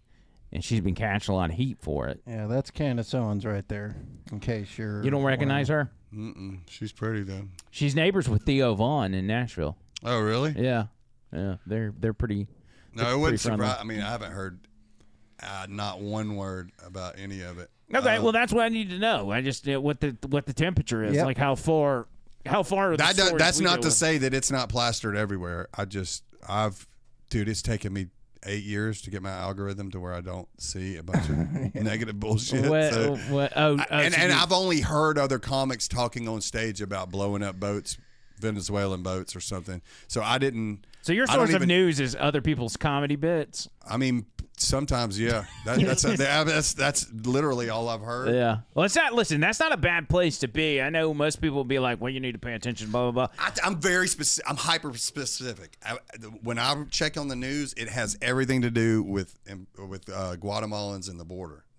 That's all I give a shit about. That's like it's that, and of course everything. So my grocery bill is like more expensive than I've ever seen in my life. But and I used to get aggravated with people that are completely unplugged from it. But there's just so much out there, and it's so hectic that I don't even look down on people anymore. Sometimes I'm like, I'm kind of jealous. Yeah. Like, yeah. I wish I didn't know some of this stuff. I, as an adult, I care more about controlling what happens in my local community than what happens in Phoenix or what happens in Portland or what happens in New York. It's just like my wife's more tuned into that stuff than me. Yes, she is. JT, $50 on the Cash App. Holy Our first moly. Cash App of the day, JT. Love you a long time. Yeah, baby. Trying to be a Charlie Reese over there. Yeah, JT is our Charlie Reese, by the way. Throwing the money around. Big head Benjamins and everything he throws our way. So yeah, I was just curious. I have heard that name before. If that's what I thought you were about to say she's a tennis player or something, but I really had no idea. When Charlie Kirk died, I had to call 2 or 3 people and ask them who he was. Yeah, and one of those 2 or 3 people was my wife, and she was like, "You and I just 2 weeks ago watched a South Park episode about him." I remember you telling us that. Yeah, and I was like, "Well." Okay, well, I was just laughing at the plot of the episode. I really didn't know that was like a guy. But the thing, the people that don't pay attention have the same concerns you do, such as grocery bills being way too high. Yeah. That is a fact, and that's a big talking point. But you know what? It never goes down. No matter who promises it, it will never go down. I said that on the radio. There are certain things in grocery world that will go up and down, but like when it comes to, just the general pricing of stuff, it's like homes. Like homes don't really ever go down unless something really bad happens. So it's been a fact of life. I firmly believe, and I could be wrong. I don't know everything, but I think we're going to see for the first time, maybe in our lifetimes, a dramatic drop in prices on a plethora of stuff by this time next year, probably sooner, probably by summer. I keep hearing the interest rates on houses is going down, and like they're talking like it may get down into 3s again or something. It should be way lower than it is right now. They've been slow walking it, but every indicator as to what they would normally use to bring it down, it's all there, and they're still just slow walking it. They're doing it like 1/4 point at a time. If you're waiting, you will get another opportunity to get your 2.875 or whatever. I got a 2.75 right now. Yeah, I'm sitting at 2.71 or something. Yeah, so. But they're gonna. I think one of the big things with just the general economy, this year we've got no tax on tips up to $25,000. There's no tax on overtime up to $12,500. Something, yeah. There's deductions on buying American cars that you can get back at tax season. There's a lot of stuff that's going to put more money in people's pockets, and I think that's going to probably balance a lot of stuff Basically, out. the car loans they're going to treat like mortgages. All the interest that you pay, you can deduct onto your taxes. Well, we've been waiting for the tax deduction for homeschooling because there's no telling how much of our money should be allocated back towards that since we don't use the public school system. And I think we do get those tax breaks now, but I think there's money coming for that too. yeah, no, I think there already is. I'm saying yeah. a few years ago it used to be a deal where we didn't pay into that. We paid into that system. We didn't get anything back from it because we homeschooled our child tax credits up this time for $2,200. Oh, maybe we need to have a bunch of kids. Yeah. That seems to be some people's career in this world, you know. with my baby mama, you know, I don't even try to get it anymore. I just, you know, it's like a race to the bottom. I'm like, you gotta have it. I don't care. You know, I haven't seen it in years. Yeah. I don't think I've seen it since I've been divorced. So it's whatever. We don't need anything. No. So a couple things I want to bring up. One is there's a new pair of shoes being sold for $195 that are produced by Denny's. That's right. And I mean, I've shown a lot of loyalty to Denny's over the years. I don't know if I'm going down this road with them, but people spend money on shoes. I mean, you see it all the time. I don't get the fascination. I mean, I like a good pair of shoes, but some people will drop a pretty penny on shoes. These shoes in particular apparently have maple syrup inside of them. Like in a little bubble pack. You see it on the side? yes. Apparently they have maple syrup. Those are going to look crazy thrown over a telephone telephone line. You know what I'm saying? The power lines. That's what I'm picturing. Those people just. What does that mean? And it's just dripping maple syrup. Yeah, on cars line. that go by. Yeah, it's supposed to be. It's supposed to be like that's where you go buy drugs. That's where you meet up at. But I think it's. Just, I always assumed it was just like some kid was getting picked on. You know? See if it's Google AI. See what Google AI says, because I know a few years ago it did I can look it up real quick. insinuate, as long as we don't freeze. What does Shout out Streamlabs. Thank you. I think that was a one-off. Yeah. shoes over a power line or a shoe fitty is a widespread urban practice with no single meaning, but theories range from celebrating milestones like graduations, end of a military service, or memorializing someone to marking gang territory or drug sales, or simply being a prank or form of graffiti. Well, how are you supposed to know what it is? What if you start asking everybody for a bag on the wrong street and they're like, hey, man, that's for our homie that died. And you're like, oh. It says it often signifies a life change, local activity, or just youthful mischief, with interpretations varying by location and community. I mean, there's only one community where this happens. So I don't know that. Yeah. I've never seen them in Greystone thrown over the line, you know. All right, so check out these shoes right here. These will. You're right. These will be thrown over a power line very soon. Just in time for breakfast, Denny's Diner is dropping a surprise for the holiday season. Sticky Kicks are being called the equal part diner art and streetwear, with actual syrup inside the bubble. The drop is on Wednesday, which coincides with Maple Syrup Day. It will be available for Denny's Rewards Program members while supplies last. 11 o'clock is the drop time on dinerdrip.com. Sizes 8 to 13 are available. I don't hate them. $195. There was a disclaimer on their website when I read this morning. It said, please do not puncture the bubble and let the syrup come out. We were saying ants will absolutely find it. You don't have to puncture the bubble. They will find it. The scout ants are always out and about. This is Birmingham. I will eat at Denny's and pour syrup in my It looks like in the background. Dallas Fort Worth. $5 for syrup in my shoes. Confessions from Alana. Like, what is going on with How about this? that? So $195. They came out today. And I'm kind of with you. I don't hate them, but I wouldn't really want. I'm very picky about like colored shoes. Now, isn't that disrespectful right there? Aren't you not supposed to like put your sneakers on? I don't know. That just kind of. It's a photo shoot. It does make me kind of want to get them. Like, it makes me angry that they wasted. I think I want the pancakes pancakes a little bit more though, because I'm hungry right now. Yeah, they've wasted them because they put a damn shoe on them. But yeah, I don't know. I it's kind of cool. I mean, it's not $195 cool, but yeah, I don't think they're priced to move. I guess they're pricing them to be like, hey man, limited run, only so many of them. Let's see how many of you a-holes will actually buy it. So this right here's out of Peru. This is right up your alley. A singer ends up grabbing the microphone during one of his shows and gets electrocuted by the microphone. I've had that happen to me. Oh my! Several times. Really electrocuted, or just like popped? Like pop. No, this is different. This is like, it's got you and you can't let it go. Oh, they make a mic that does that. It plugs into a wall. As a prank? Yes. Oh, I don't think this is a prank. I think this is something with As soon as he haywire. grabs it, it does it? No, watch. It's from TMZ.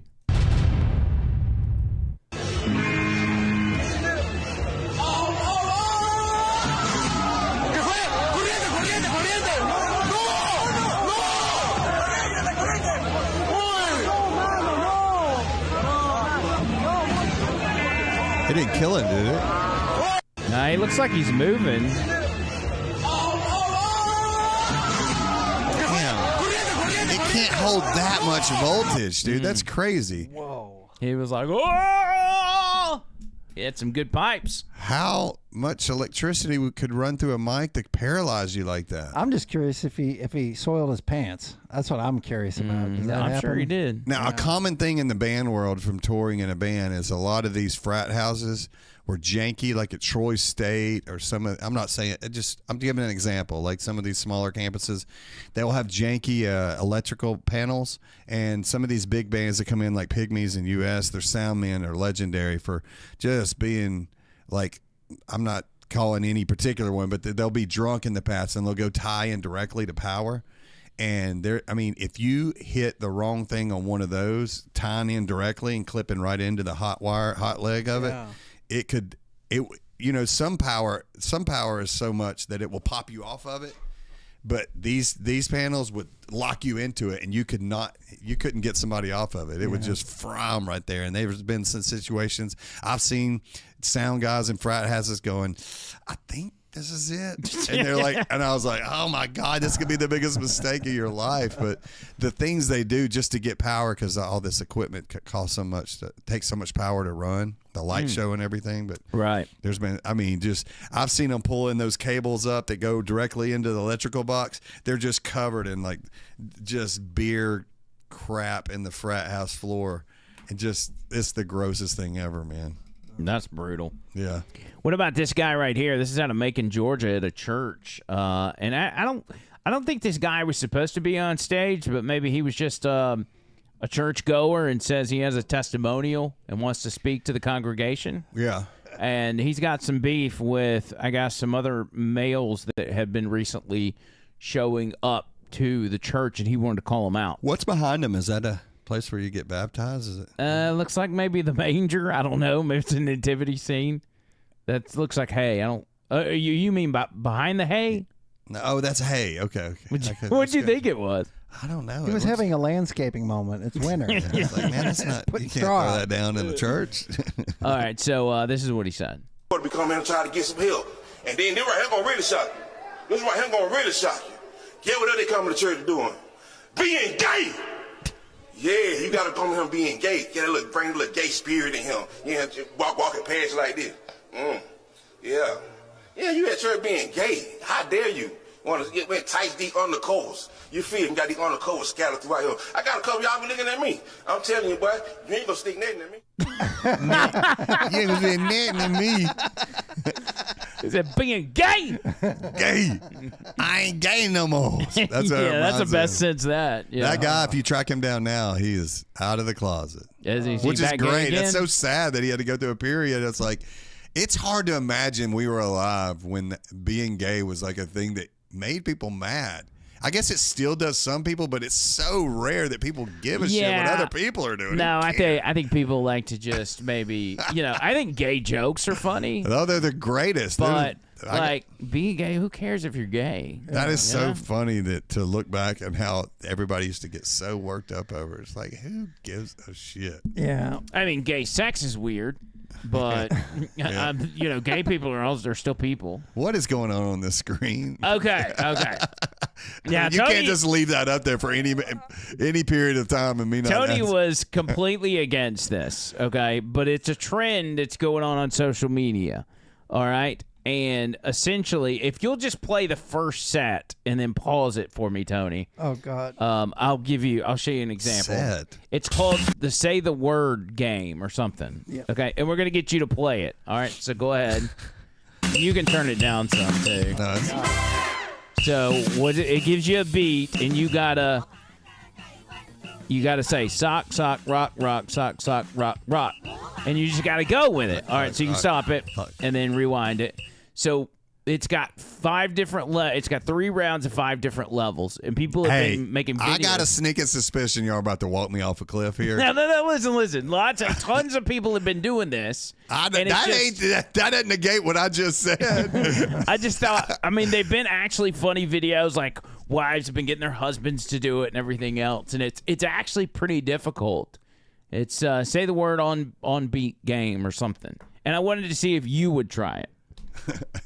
Are you willing to try it? Yeah, but all right. So remember, it'll go through the first round showing the things, but then it's the second set of beats is when you name them off. Okay. Okay. All right. Here we go. Round 1, and when it goes through the rounds, just keep going with it.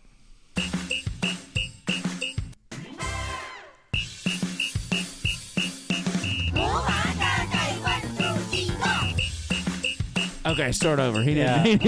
I thought you said you're not supposed to do it. No, it goes dun dun dun dun dun dun dun dun. Once it shows them all, it does the beat again. That's when you do it. That's when you do like sock, rock, sock, clock, whatever. Yeah. So just go back to the beginning of the round. Okay. Yeah. All right. Not all the way back to the beginning, but just to the round, so we don't have to watch that stupid thing Ready? again. 3, 2, go. Yeah. This is easy. Remember. Wait. And then go. Rock, sock, rock. Okay. Wait for it. And then clock, rock, sock, rock. I can't do that. That's impossible. Keep going. Rock. Go. Rock, sock. This is impossible. Who does this shit? Okay, start over. Hold on. Wait, let it go. The first one's so easy, and it jumps to impossible from the first to the second one. Try the second. Just keep letting it play. Let's try the second round. All right. Hold on. It's on easy. Don't take me down the second round. Okay. It was pretty funny. Now, here we go. This is me. So we're going to show them first, and then soccer ball, bell, soccer ball. Let's call it ball. Ball. Bell, rock, bell. Bell, bull, bell, bowl, bell, bull, bell, bowl. Bell, bull, bell, bowl. Got it. Bull, ball, bell, bowl. God, man, this is stupid, man. Okay, that's it. That's impossible. You ever have anybody that does that? All right, go back to the beginning and let me try it. Let me try the first round. All right. Okay. Don't make me look stupid. I'm not. I've only watched people doing it. I've never actually done it myself. Andrew was here practicing before he showed up. No, I was kidding. All right, here we go. All right, ready? Say the word on beat. Let's go.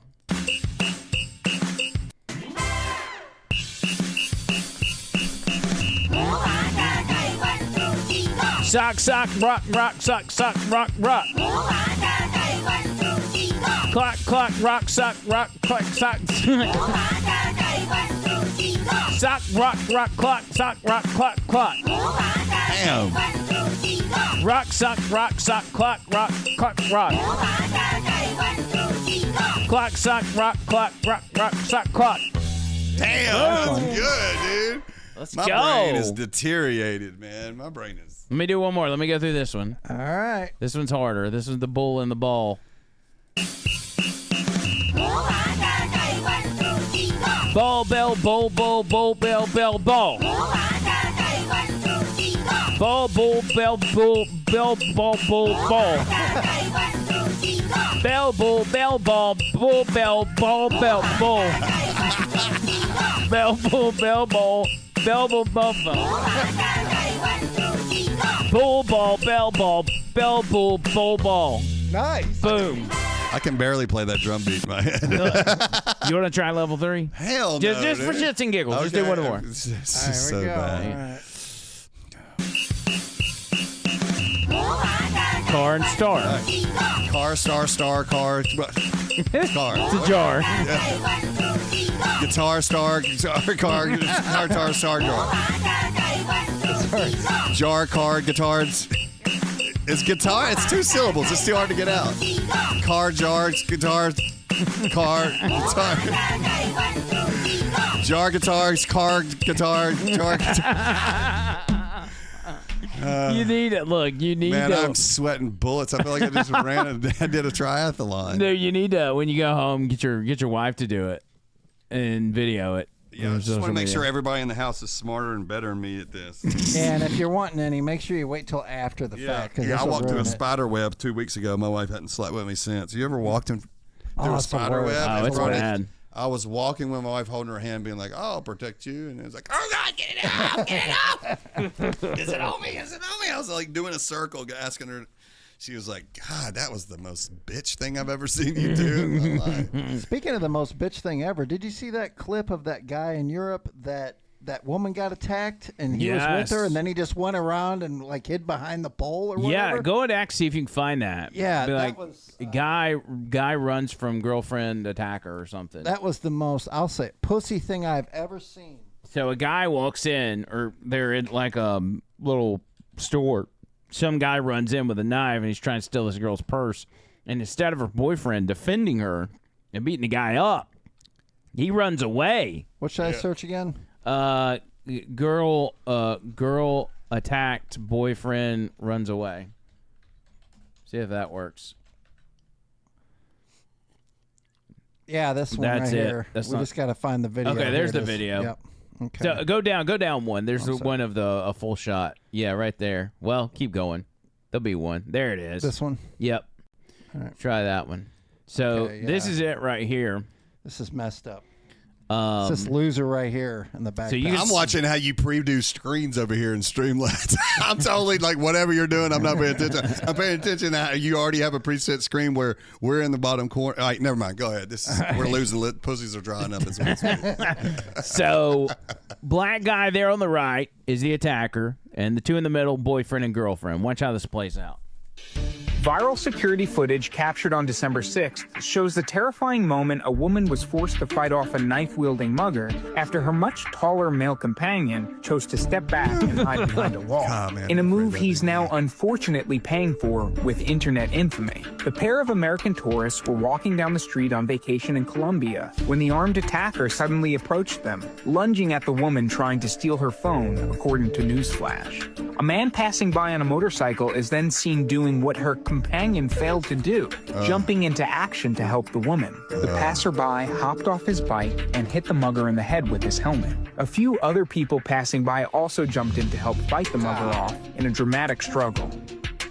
I'd at least have to go over there right now and throw a kick in. Yeah, just pretend like don't stop it before my kick. All right? Her companion seen managing to make his way out from behind the wall. Here he comes, like, oh, are you Local okay? Authorities reportedly took the suspect into custody for full identification. He looks like but Prince Harry, ultimately too. didn't arrest What, the he man ran away because again? no theft was committed and no complaint exists from the affected persons. This now viral clip has sent shockwaves through the internet, with many criticizing the man's decision not to help his female companion. He thought about it. There he was. He thought about it. He goes, nah, somebody's got to raise our kid. That's what I tell my wife. I bet, honey, I don't have a knife. I can't stop him.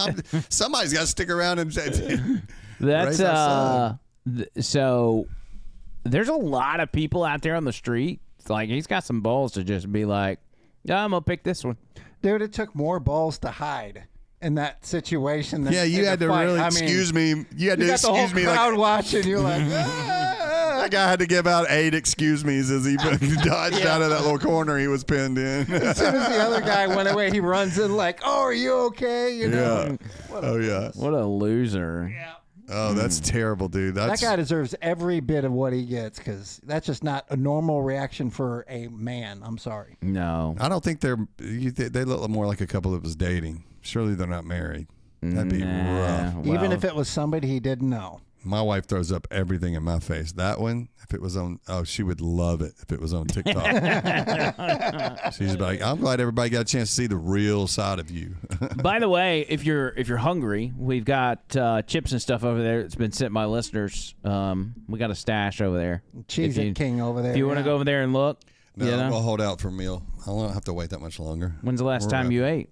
Are you not hungry, buddy? I had lunch. I know, dude. There must be something that's going to kill me over We're there. just used to Bird coming in here, you know. Yeah, it feels weird that nobody, my co-host, isn't eating in front of me. You know what? Today's podcast is going to be great because you're not going to have to vacuum after I leave. You know? It'd be the one time you don't have to use the vacuum. Where did he go vacation at, by the way? Is the girl taking him to some... Well, she taking him to Venezuela for a vacation, cheap getaway. And Trump's about to announce us we're going to war with Venezuela, and he's going to be stuck down there. No, he's supposed to be going and visiting his dad. I think there's been a kink in the plan, so he hasn't technically left yet. But we told him just, hey, don't worry about coming. You just handle your family business. Yep. It's nothing bad. He just, his dad's old and he wants to go spend some time with him. This podcast has got family business going on at all times. Yeah, it does. Somebody does. Yeah, it does. So anyway, if y'all want to contribute, we're still on this pursuit. Like when we go to BARP, where John Bird's going to stay, because my wife and I and Tony's wife and himself have our rooms, but John Bird doesn't have a room. It's our responsibility to make sure John Bird's taken care of because his Social Security check hadn't kicked in yet. So it'll kick in literally when we're out there. It will actually. So he can at least eat, but we've got to find him somewhere to stay. And I mean, it's not cheap to get a whole nother hotel room, but you're in Tampa. We're in Tampa. Yeah. I got to give you a food rec while you're down there. What's that? I'll get it to you later because I can't think of it right now. But it's okay. I used to live there, so I maybe it's the Cuban place. I've probably brought Kojak or I don't know. Obama went in there one day and they took pictures with him, but it's like an old school hut, like barely held together type place. But it's like the best Cuban place in Tampa. Well, Nick the Gun Guy is going to be our official tour guide. I mean, I guess Tony could be kind of a tour guide as well. Well, Nick knows much more. I only lived there for like 3 or 4 years. I think what we're going to do on the first night is we're going to meet up with him and his wife and go out to let them take us to a couple bars. Okay. So you can drive through some innocent house. Yeah, I'm going to drive. We're in Florida. We got to fit in. Hey, Uber. Hang a right through that living room just for Daddy, just for old time's sake. They're watching my favorite show. They're watching The Bachelor. Hang in there. Is that your favorite show? Is that Landman? Landman. I got to watch Landman. Oh, it is. Good. I don't watch any series. I watch like Cops and I watch the news and football. Shit. But Landman is the best show that I've seen in a long time. There's just something about it. How many seasons are we at now? 3? 2. 2? They're releasing them like a week at a time, the episodes, so it's like halfway through 2. And it's all on Netflix? No, it's on Paramount. I just found out I have Paramount free through T-Mobile, and I never Have you watched The Alabama Solution yet? Did you say you watched that? Yes, I did. Okay. And nothing will make you feel more hopeless about our state than watching that and knowing that Meemaw has got those people working for her right now on her property, and there are guards killing people. Dude, do not watch this documentary. The bald guy ruin your day. The black guy that the bald guy that was being interviewed. He was a former guard, and he talked about a lot of these people getting hired are former kids that got picked on in school, and now they're the bullies. Oh yeah, he's running for governor, and as an independent, and that's like his number one issue. Man, I'm telling you, it's got me terrified. My guys are talking about coming back up, regardless if they can get here legally or not. Yeah. And all I can think about is if you get put in that correctional facilities, they are a dumpster fire. Did you watch the special? I mean, the HBO doc? Oh, yeah. I watched it 3 times. Dude, what I brought the guy from the documentary on my show. He came in studio. What? Yeah. The way his name is it online? Can I watch that? No, but I can get you the audio of it. Yeah, it was radio. It's really good, actually. I would love you need to listen to it. Listen to that. Man, that documentary is so, because how they film, I'm sure you've talked about it ad nauseum on this pod, but the way they film it, sneaking cameras into the prison system is just like so, man, it's what I used to love about like radio back in the early days where it was just like crazy and stuff like that was being done. There's a story there that's so depressing and it's such a black eye for our state. Mm-hmm. That poor picture of that mother holds up in court of her son. Holy crap, if that was your son. Can you imagine knowing that he didn't do anything? And the guy that was going to get out of the prison, I mean, I'm ruining it for people that haven't watched it. I'm just We had, we've got inmates that watch this podcast and listen to the radio show, and there were inmates calling us during that interview that I had with that guy. Oh, using their quarters and yeah. It was crazy.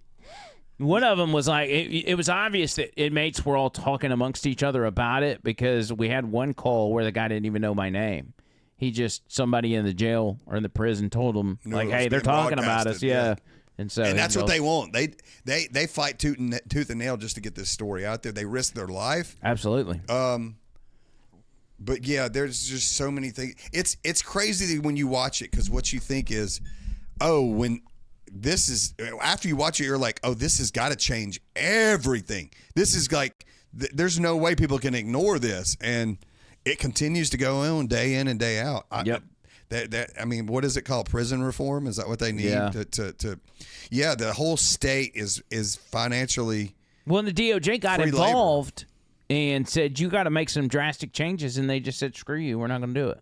Yeah. The federal government told Alabama, get your shit together. And they said, no, we're not going. This is an Alabama problem for an Alabama solution. Yeah, solution for an Alabama problem. Yeah, and it really makes us look terrible. And the profiting off of free labor, that's slavery. I mean, it's essentially slavery. Yeah, it really is. Mm-hmm. It's that, and I don't understand why Mimo Ivy can't see that and do something about it, man. That is. She's a horrible person. That's why. Terrible. She's Did awful. you hear her burp? No. She burped during a press conference louder than I have ever on this. That old it bag. was like a man, yeah. We can't stand Kay Ivy. She's the worst. I got a lot of reasons not to like her. Yeah, there's multiple reasons to hate her. Screwed with your business as well. Yeah, but we had a big vape win the past couple days in court. The Supreme Court in Alabama gave us an injunction on the HB 8 law that they passed through, not in the hemp side, but the vape side of things and nicotine. So we got many months to conduct business, and they won't be able to touch us because the Supreme Court said it was overreach, and they're looking into it because that bill was not constitutional. I'm telling you, there was a lot of shady shit going on. And they passed it at like midnight when nobody was watching. Right. And shit. They did that. Well, they passed it, but it had a lot of opposition, but they forced it through. And, they'd been working at it for a bunch of years. Barbara Drummond out of Mobile was spearheading the whole thing. And I know she got paid. But anyway. Also, the prison system, it puts people in that system where they get free labor. So anything that directs people into that, and they give you that stat about 70% of probations have gone down. Mm-hmm. People that are about to get out. Paroles, excuse me. Yeah. People that are about to get out get killed a month before. Well, we got women that are Birmingham work release that have been there for years and years and years, and they're like, some of them passed their release date, and they won't let them go. They're just, they're being denied parole over and over and over. They're not even, and when you listen to this interview, he talks about the process about how they don't even let the inmates come to their parole hearing. It's like if they're a really good worker, then you have to stay, Is he working on part 2 of that? Or is it? Well, it's not his documentary. He just happened to be one of the people that was in it. But he knows the filmmakers, and they're still out there promoting this one. I don't know if here's what needs to happen, and I know this probably not good for him because it cost him an arm and a leg to make this doc, but he needs to put that on YouTube for everybody. Yeah, it needs to be widely available for the poors to watch. If they put it on Netflix, there'd be so many eyeballs on it. Yep. I mean, more than Netflix, I think it would be on YouTube if you just make it accessible to anybody that has a screen in front of them. Share it. Yeah. That everybody needs to see that. Yeah, because a lot of people probably see it and be like, "Oh, that's interesting," and it's like it's on Paramount. And they're like, "Well, I don't have Paramount." Well, nowadays you need somebody like Rogan or a big podcaster to pick up. Rogan would be fascinated with that topic. Yeah. He would definitely. I wonder how we could get that to him. I don't know, man. That's a must do because if he could get that situation, people talking about it, then the rest of the country. I'm sure Meemaw's like, hey, y'all can tell me what to do around here. I'm King Dingling. But when the whole country is like, hey, y'all are terrible people for doing this. Yeah, Stacey George, this is the guy I interviewed. I guarantee you. You said he was a former officer? Former corrections officer. He J-Dubs used to be one. He quit because really. He said it is so crooked there. Stacey George tried to help the inmates in a way to, help them kind of deal with some of that stuff. He's just a really good dude. And well, then it ain't for him. No, it ain't. That prison system ain't built for him. That's why he quit. Because if something happens and you squeal on one of the guards, then when something goes down with you and those inmates start teeing off on you, they'll just be like, I don't see it. Look the other way. I don't see it. Got to use the restroom. Yeah. Same thing with Epstein. Well, he's yeah, for sure. All right, we're going to get out of here. All right. Let's see. Tony Gump, you got some final words, buddy? Yeah, final words. Alabama Supreme Court, good. Alabama politicians suck ass. Thank you, David Lyman, for coming by. And get plenty of water, meat, sunlight, and sleep. Merry Christmas. Attaway said in the chat that he's not doing this Friday. So did we just get canceled on in the chat room? No, I think he was referring to the musical that we were trying to guess whether it was a bowl, or a he says bowl. he's not doing that. Right. Well, I might could come back down. I mean, I've got a Thursday night show, and then I'm off Friday, and then Saturday back in Huntsville. I was just going to crash it. So you do have because I might have to move it to Saturday. I'm not saying that because you're saying. How do y'all get any listeners shifting fucking show times around like this? It's only because it's right around Christmas and everybody's got these plans and stuff. But I think I will confirm tonight, but I may have to move it Saturday. And if I do, and then Attaway can't do Saturday, then we're in a real pickle. Yeah. Because we at least got to have one more guy. Yeah, because J-Dubs and I are both Saturday night in Huntsville running the same show, but we're both on it. But if something happens and I do stick with Friday night, you still could possibly do that. Okay, I'll know tonight and I'll text you. Yeah. So I don't have any more getting out of DUI stories though. Yeah, just whatever you want to bring. You can bring your library story to the table. I'm sure that's going to be a good one. Oh, my set? Yeah, I'll have it. Yeah. Yeah. All right, you got some final words? Anything you want to share? I don't have anything. Mother, I'm going to be. I love you, Mom. I'm sorry nobody participated in your. We were glad to see your fake tit tonight. Yeah, tit. Reindeer. Singular. It's not the first time I've said that today. All right, great. Yeah, thank y'all, everybody. If I'm not here Friday, definitely have a Merry Christmas. Yes, and we'll bring you back on very soon because you're a fan favorite, so we've always got to have you. All right, thank you guys for everything, for JT and everybody else that contributed. Thank you. Love you long time. We will be back either Friday or Saturday, so be on the lookout. Until then, circle!